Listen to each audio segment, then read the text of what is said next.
Okay, so way back in December of 2017, my channel was first starting to take off, and I made a video about one of my favorite Christmas movies of all time, The Santa Claus. Now, in case you haven't seen that movie, it's a 1994 classic about Tim Allen just being grumpy all the time, you know, like, I can't joke about anything these days, harumph. And then he becomes Santa Claus. And then 8 years later, in 2002, Disney made a sequel, and if you thought the first movie was a trip, put on a pair of clean underwear because you are not ready for this. Let's take a walk. But before that, really quick, this video is brought to you by Raid Shadow Legends. So here's the thing. Raid Shadow Legends is actually one of the most popular mobile collection RPGs around right now. There's over 400 different champions to collect, and they got new champions every month. There's a progress system that rewards you with even more champions for completing special missions. And once you've finished all of that, you get one of the best in the game, the Arbiter. They also recently published a roadmap for content updates over the next 6 months. There's going to be a new faction, a tag team arena, new clan boss, just all kinds of new stuff coming to this game, so you're probably not going to get bored for quite a while. And of course, the game is totally free to play, so click the links down in the description, and if you're a new player, you can get 100,000 silver and 50 gems with 1 energy refill and a free champion, the Executioner. And again, if you're a new player, you can find all these rewards in your inbox right here. So if you're interested, go check out Raid Shadow Legends. Okay, back to the show. So the Santa Claus 2 starts out with a little montage of all the elf kids, or like whatever they are, building every kid's favorite Christmas toys. You know, you got like trains and ducks that feed on human souls, or this kid just hammering a block of wood. I mean, is everything okay? We also learned the screenplay for this movie was written by 5 people. Now that's how you know it's a masterpiece. So anyway, after this, we flash over to that kid from the first movie, Charlie, who's now 8 years older and substantially less adorable.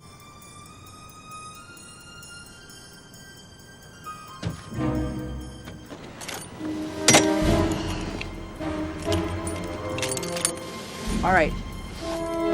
Charlie, this is really dangerous. Someone could catch us at any moment. Kind of exciting. Okay, I see what's going on here. You're breaking into your high school, rappelling down the wall, putting up some graffiti, just so you can impress a girl who's probably already put you in the friend zone anyway. I mean, trust me, Charlie, we've all been there before. But you know, real talk, there's a lot of great girls out there who have far lower standards than this. I mean, I'm telling you, most girls I've met are equally as impressed if you can just take one good selfie and not ghost them after 3 days. I mean, it's really not that hard. Anyway, so Charlie finishes up his sick graffiti about how the principal, Miss Newman, kinda sorta doesn't like Christmas. Boy, way to dunk on her, huh?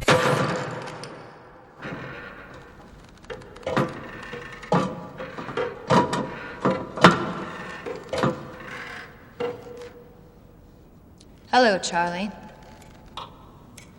Hello, Principal Newman. Now, while this is going on, we flash back over to the North Pole and meet our old buddy Scott Calvin, aka Santa Claus, who's just kind of walking around doing whatever, I guess. Alexander, let's think. Take the hat off. Ah, gee, thanks for the advice, Santa. It's not like I've been doing this for 600 years or anything. Anyway, so after this, one of the elves tells Scott that Charlie's on the naughty list, if you know what I'm saying. But before Scott can head out to see what's going on with all that, he's hit with another piece of bad news that finally gets the movie going. Santa, there's a Claus. Yeah, that would be me. No, I mean there's another Santa Claus. I see. Good. I see it. Woman of his choosing, true love, holy matrimony. I gotta get married. So like, I mean, maybe I'm overthinking this, but that's kind of the point of everything I do here, so welcome to the channel. But in the first movie, Bernard was this guy who knew everything. Like, he knew every clause, every rule. He said he's been onboarding Santa Clauses for like 1,000 years or whatever, right? So like, how did this never come up until now? I mean, Scott's been Santa Claus for what, 8 years? I was single for 8 months. My mom was trying to set me up with every girl on farmersonly.com because city folks just don't get it. It's the Mrs. Claus. What if I don't want to get married? Oh dear, the desanification process has begun! What? What just happened? I don't know what that was, but we're moving on. Are you telling me that in that clause it says that if I don't get married, I don't get to be Santa anymore? That's right, everybody. Would you believe that once again, Christmas is in jeopardy, and the only way to save it is to go cruising for chicks? So the big dilemma for Scott here is how can he be at the North Pole getting ready for Christmas while also keeping an eye on Charlie and trying to find someone who wants to listen to every day forever. Now remember that one kid who just had a stroke? The desanification process has begun! Well, his name is Curtis, and turns out he built a machine to solve all our problems. Curtis, I see where this is going. I am not getting in that machine. Right. Besides, creating a copy of Santa Claus won't solve our problems. And the elves will know. What's this?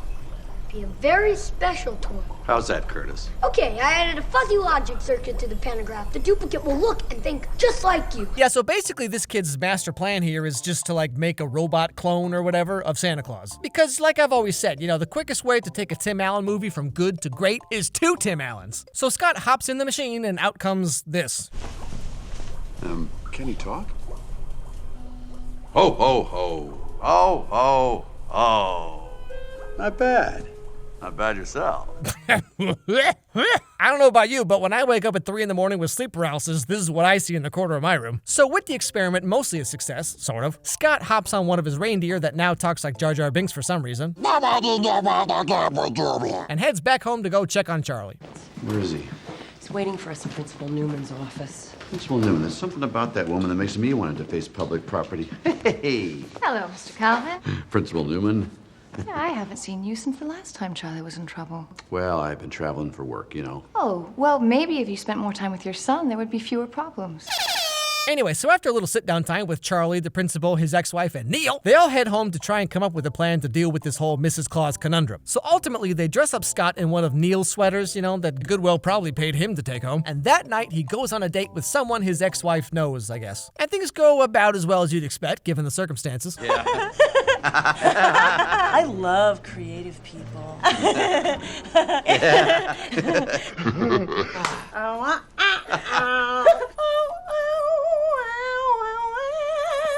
So while Scott's just kind of sitting there, like, dealing with all of that, we take a look back at the North Pole, where the elves are starting to run into some problems with the robot Santa Claus. You see, Curtis... The desanification process has begun! ...gave him the rule book about how, like, Christmas is supposed to run or whatever. And, like robots do, he starts taking every rule literally word for word, exactly how it's written. They're just kids.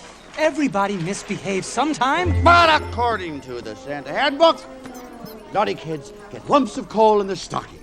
Right? And if they don't have stockings, we will make them stockings. In my little personal opinion, I think they should all get coal in their stockings, don't you? And just like that, wouldn't you know, Robot Santa Clone becomes Evil Robot Santa Clone, who's trying to take away every kid's presents and ruin Christmas, which is already going to be ruined forever if the real Santa Claus can't find someone to marry him in like 2.5 weeks. Now heading back over to the slightly less creepy Santa Claus, for whatever reason, Charlie once again puts some graffiti around the school and once again gets caught doing it. So as punishment, he has to do some community service work or whatever, and this gives Scott a chance to hang out with little Miss Grumpy Britches.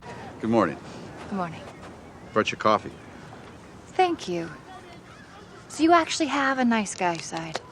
I'm a man of many sides. Now, if you haven't already figured out where all this is going, then you probably don't watch as many movies as I do, but still. That night, for who knows what reason, Scott heads over to Miss Newman's house, unannounced, just out of nowhere, and she seems completely unfazed by this. I wondered if, do you want to go get some noodles? But I don't want to keep you from your date. Oh, it's not a date. It's the faculty Christmas party. I could drive you to your party. Except for eventually, I'm going to have to get home. I could pick you up. Why don't you just stay? And so Scott uses his powers to make a magic sleigh appear, and they head over to the aforementioned faculty party. And on the way, we get to know a little more about Miss Newman and why she hates Christmas. I believed in Santa so much that I would get in fights at school with kids who tried to tell me that he didn't exist. That's when my parents decided to tell me to grow up. But like, this makes absolutely no sense because like in the world of these movies for like 1,000 years or whatever, people have been waking up on Christmas morning and there's like dozens of presents that no one bought. And yeah, in the first movie they say how like adults just can't see it because they don't believe, but I mean, like, it's not even about believing in Santa or whatever. I mean, free stuff literally just shows up out of nowhere. No wonder Toys R Us went bankrupt. Anyway, so they head over to the school and things look like pretty much every office party I've ever been to.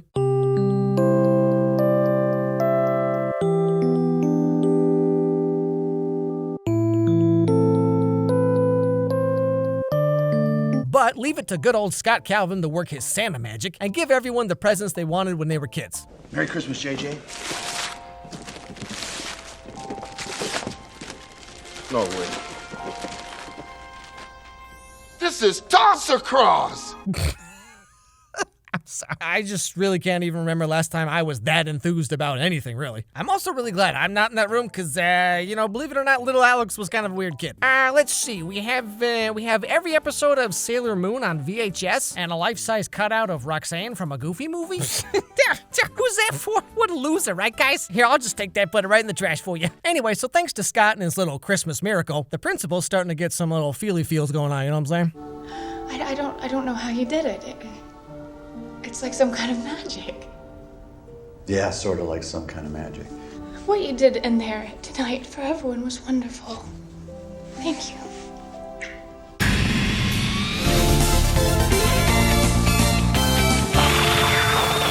But of course, there's just one tiny problem, the whole I'm the warden of an off-the-grid toy factory full of hundreds of kids thing. So Scott tries to tell her the truth before things get too serious. I'm not this size much. I'm usually much bigger than this. So am I sometimes. All right, okay. I'll give you that one, Santa Claus, too. That was pretty funny. Whichever one of you wrote that one, you get a gold star. I work a long way from my home. When I get back to my home, I sleep for long periods of time. Hey, you've never been to prison, and you don't wear socks with sandals? Well, I'm Santa Claus. What? Now, instead of just laughing it off or asking for proof or anything rational, she just kind of gets really upset and kicks Scott out of her house. So after going home, Scott gets a visit from Curtis because the evil robot Santa clone has just gone completely out of control. I mean, who could have possibly seen this coming? But after conjuring all the presents at the party and then a couple other things, Scott has completely run out of magic because, in case you forgot, The desanification process has begun! which is also why he's been getting skinnier throughout the whole movie, just in case you didn't catch on. So with no other choice, Curtis and Scott get help from the Tooth Fairy, yes really, and fly back to the North Pole. But as soon as they get there, they get caught by the evil, Botox-addicted Tim Allen. Listen to me. I'm back now. So untie us. Let the elves go and give me back the coat. Why? No can do. It's Christmas Eve. I have coal to deliver. Boys, 1, 2, 3, and 1. But just when everything looks like it's all over, Charlie shows up with the principal to save the day. You see, turns out Charlie went over to the principal's house to talk to her about his dad, He is too, Santa! And she's like, "Nuh-uh, I don't believe it." And then he pulled out the snow globe from the first movie, and the principal was just like, "What?" And problem solved. So yeah, written by 5 people. Scott, I got to fly in with the Tooth Fairy. Yeah. You okay? Yeah. Brush between meals, and don't forget the floss. And then, in the end, just to summarize here, the movie suddenly decides to become a kid's movie again instead of just like a Hallmark Channel Christmas romance, like this December, Santa gets sent to the principal's office. So, with the help of the elves and the reindeer, Scott captures evil robot Santa and they put him back in the Curtis machine, and everything turns out real swell. But there's still one last thing to do. I cannot continue being Santa unless I find a Mrs. Claus. You just needed to find a wife. Yes, I was looking for a wife. No, I didn't figure on falling in love. You love me? Okay, just hold on a second here. So you go on one date, which was like yesterday, by the way, and then you save Christmas from an evil robot Santa clone or whatever, and that's all it took back in 2002, huh?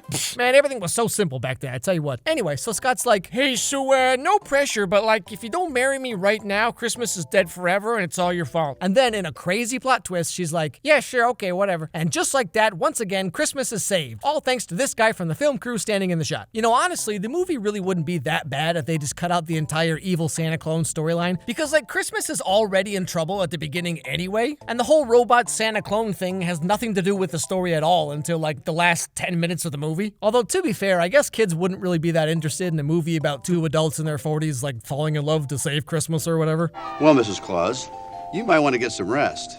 You see, tomorrow begins vacation season for me, which means a 3-month honeymoon for us.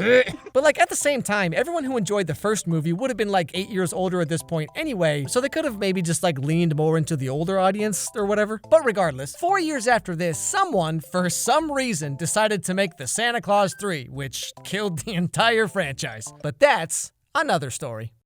You know, like I said in the video, one of my favorite Christmas movies of all time, and it's still true even today, is The Santa Claus. Like, it's a classic. I mean, it's cheesy, it's dumb, it barely makes any sense, but it's just, I mean, I don't know, it's 90s Tim Allen being Tim Allen, and it's, you know, cool Christmas stuff, and the budget's pretty high, and like, it's you know, it's fine, it's a good movie, it's enjoyable. And then with Santa Claus 2, you know, things just go downhill really quick, as you've seen. And I was watching the movie, and I kept thinking, like there's a good movie in here. Like, you could legitimately have a decent movie. And I was trying to think, like, okay, how would you make it appeal to like kids and families instead of just like a bunch of, you know, 35-year-old soccer moms or whatever. I was thinking, like, they really could have done like the whole Beauty and the Beast, Little Mermaid, Aladdin kind of thing, where it's like, you know, the elves could have tried to help Scott like get the girl. Like, they could have done something like that so the kids could still have like the funny little elf kids and their gadgets and jetpacks and stuff doing whatever. But then the story in the movie would have actually kind of like made sense and been cohesive. You know, I've seen a lot of rom-coms, a lot of Christmas romance movies, and all of these romance movies,